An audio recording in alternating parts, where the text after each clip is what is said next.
INGRAMSPARK sent out an email about a required discount that was being changed that would massively affect authors' royalties, aka the money that we get per book, and it just blew up. Everybody was getting super upset about it online, and I tried to grab some screenshots after the fact, and I was like, oh, there were so many more that I missed, so many reactions, and I have mixed feelings about it. Like, yes, it's bad, but I also have some thoughts that I haven't seen online yet, so we'll get into that. But first, before I try to share all the updates, and there's actually a good update that happened recently that I should probably mention as well, with a little bit of a negative to it, so there's just lots of things to share about INGRAMSPARK, and I've been hesitant to do any more videos about them because I've done enough videos about them, honestly. But before we get into any of that, let me just say really quick what INGRAMSPARK is for those of you who don't even know and you need just a little bit of context. And then I also want to dig into why authors stay with INGRAMSPARK if it's so frustrating, if we have so many issues and things that just that drive us crazy, then why do we stay, you know? And I think that's a valid question. So let's start with those two things. As usual, there's so much to unpack and I don't want to repeat myself, so I will link all my other rant videos below, but the very brief version is that INGRAMSPARK is kind of one of the big three or four print-on-demand companies that indie authors typically use. There are other smaller options out there, but typically besides INGRAMSPARK, you also see KDP, which is owned by Amazon, and then there's Barnes & Noble, which is US only, and as far as I'm aware, it still uses the INGRAMSPARK printer, so it's literally the same quality there. Different things on the back end because you're going through like technically a different vendor, retailer, whatever. The one that I kind of go like number 4-ish is Lulu. I've never used them, so I can't speak to them, but a lot of authors always go, what about?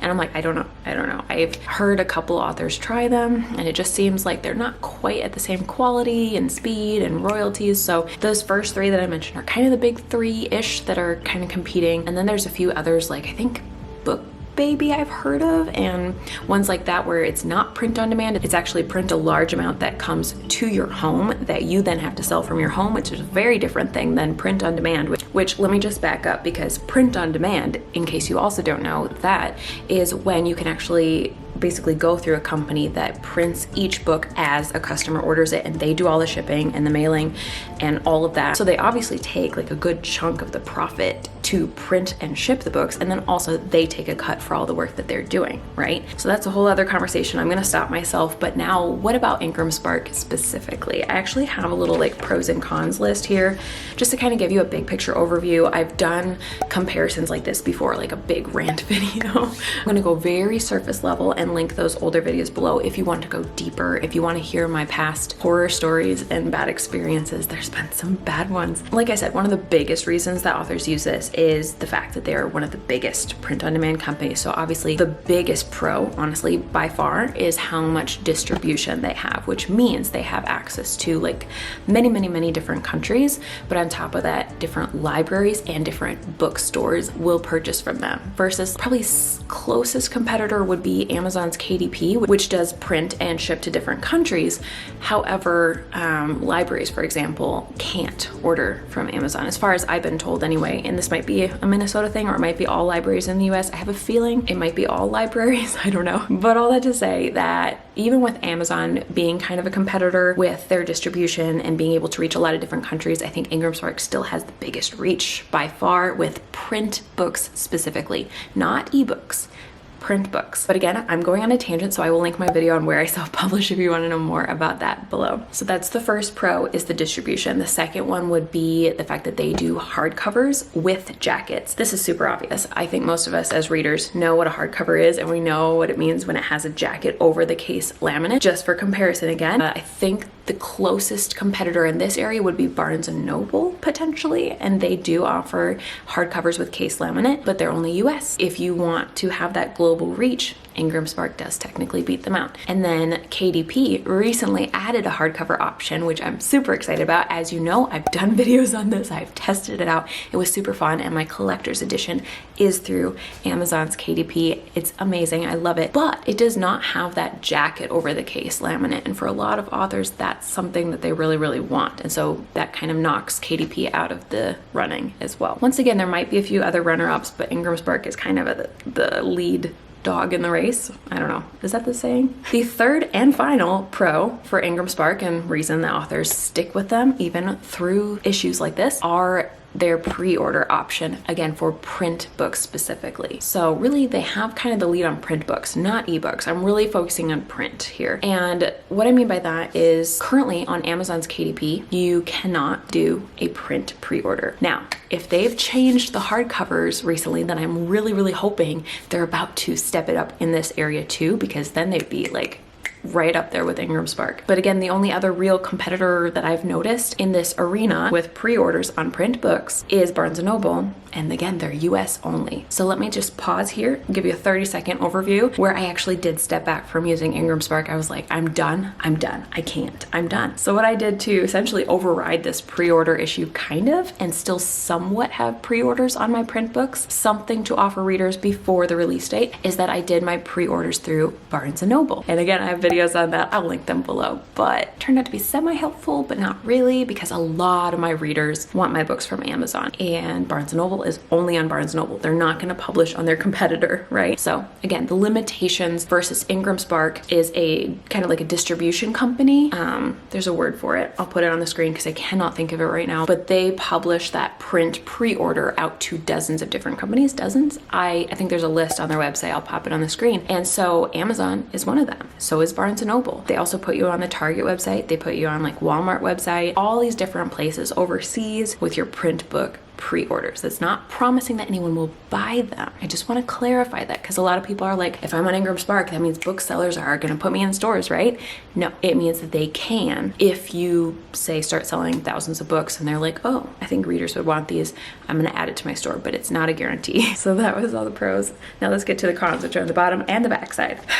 The biggest one right now for me is their lack of customer service. I don't want to go into this too much because again, I have ranted about this before. I have some horror stories, really bad stories. Blows my mind. But at this point, they don't actually have a phone number you can call anymore. They've literally removed their phone number, okay? That's not to say they have no customer service. They do technically have an email. However, I'm going to give you a real life, very recent example of how that goes, because it's not great. In fact, it's awful. July 28th or 29th, I'll grab my email and put it on the screen so you can see. Best received, please unpublish these 4 paperbacks July 29th. And my goal was to have them unpublished before August 21st. So almost a month beforehand, I asked them to unpublish, okay? July 30th, thank you for contacting IngramSpark. Your inquiry requires additional support. It has not in the past, but that's fine. On August 7th, I said, hello, it's been over a week since I last heard anything regarding this request below. Can you please check on it to make sure it's completed as soon as possible? And I was a little bit snarky there, I'm not gonna lie.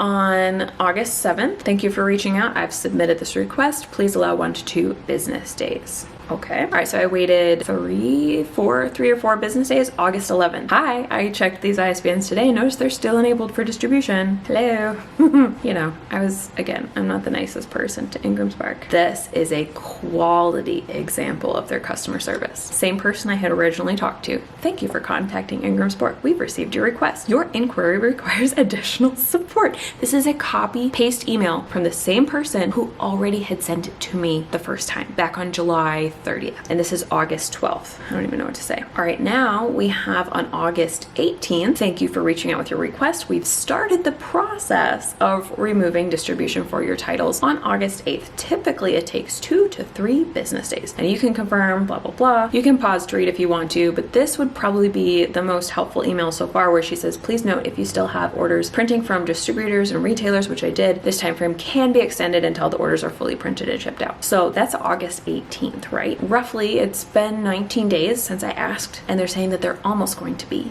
removed from distribution. I tell you that story for a reason, because it's actually going to affect the newest change that's happened. I think it was a few more days before it finally was off distribution, so it took a little over 3 weeks, almost closer to 4 weeks, for my books to be removed from distributions. And the reason this is relevant and the reason I bring it up, I'll go into this more in a little bit, but in their latest update, the one that everyone's freaking out about that we're going to talk about today, it says books enabled for distribution must meet this minimum wholesale discount in the charts below, or they may be removed from distribution. Okay, INGRAMSPARK, you're gonna remove them? I think we got about a month till we need to worry about that. You know what I'm saying? Obviously, I'm not super worried about my books being removed from distribution very fast, but of course, I could be wrong. It could happen. The one time when I don't want it to happen, it could be the time that they get their act together and do work really quickly. But I digress. We're almost through the cons. I just briefly want to touch on their website because in the past I've mentioned it being a con. I think they've updated it a lot. It's still not 100% user friendly. There's still 2 or 3 spots where I've had author friends go,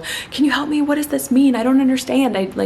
What does this mean? Did I do it wrong? And I'm like, no, it's okay. They're using really confusing language. Don't let it stress you out. You did everything right. But I thought I should mention that. And then of course the con that we already know is how big a chunk of the profits. They take a larger cut than most of the companies that I'm aware of. We already kind of knew that, but it's still really unfortunate. It just means that you as the author get even less royalties, aka the money per book, than you would from other companies out there. But that brings me to the last 2 changes. The first change is actually a pro/con, and then of course this biggest service alert here, which is what we're going to end on. In past videos, I always cited the fact that INGRAMSPARK had an uploading fee as the biggest con by far. The reason that I stepped away and I said, I'm done. I am done working with you. Like, the customer service was a big deal. Like, all these other cons that I mentioned were issues, but the fact that they had an uploading fee was the last straw for me. I was like, absolutely not. Nobody else charges authors to upload. Why are you charging? You know what I mean? It was a very hefty amount in my opinion. It was $50, so $25 for the cover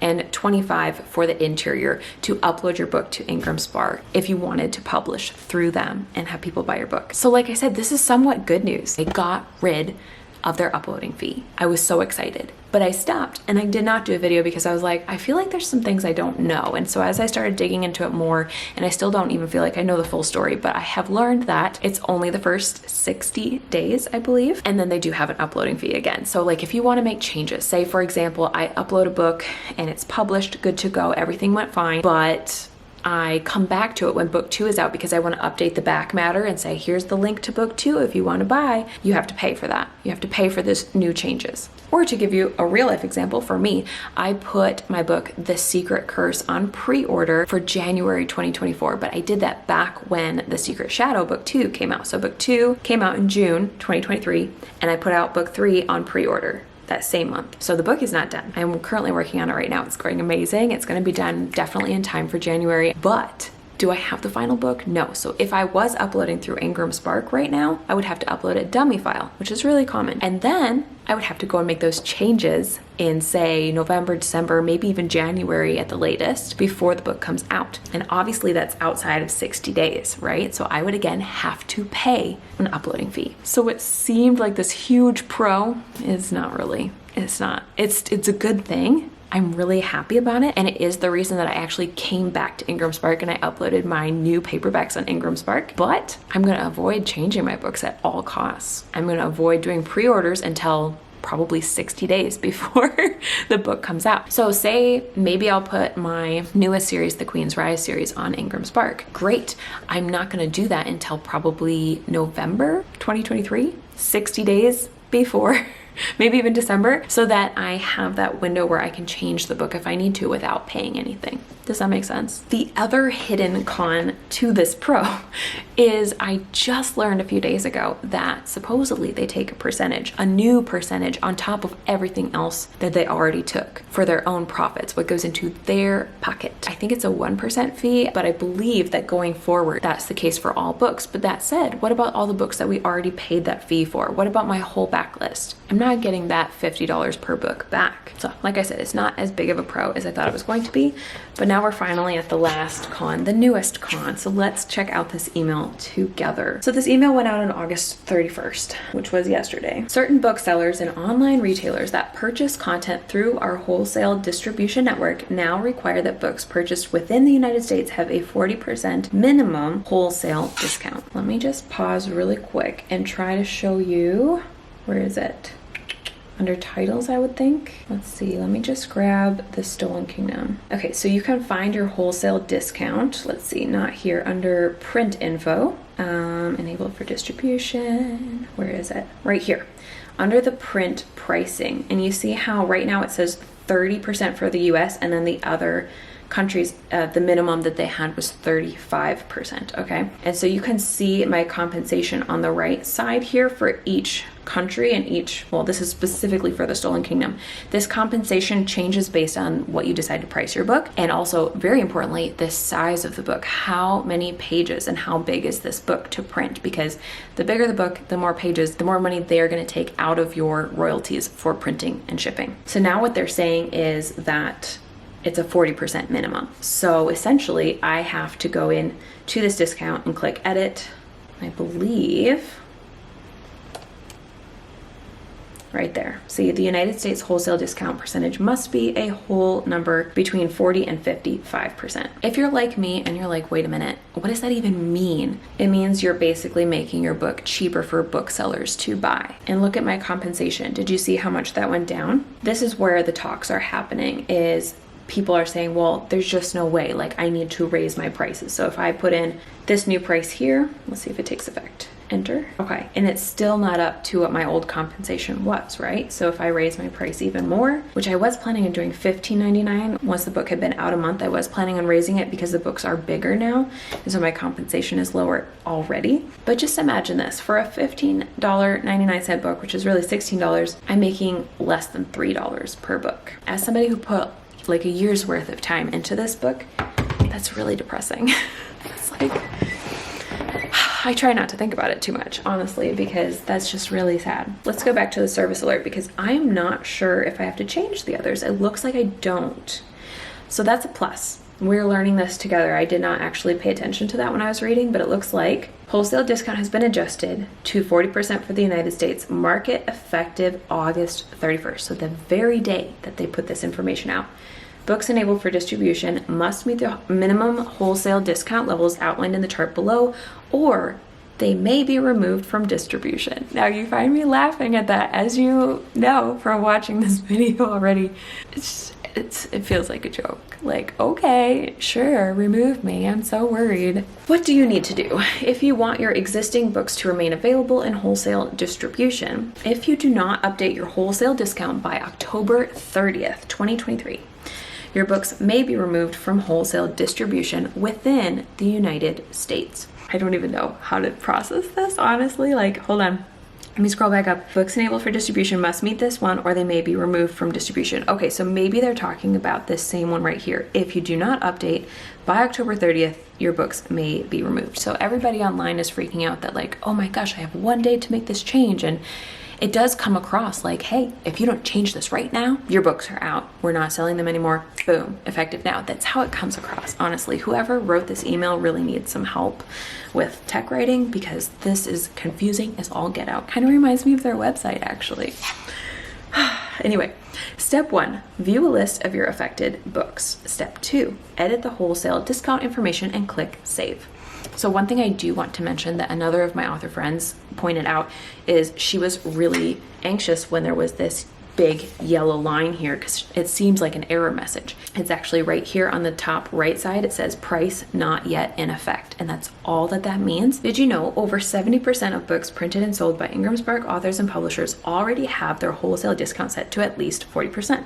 I know I did. When I first started out, I had mine set to 55% because they've got their little thing. I think it's probably still in there. As you're uploading the book, they're like, we recommend 55%, the very biggest discount you could possibly give to booksellers if you want them to put your book in the store. And so I did.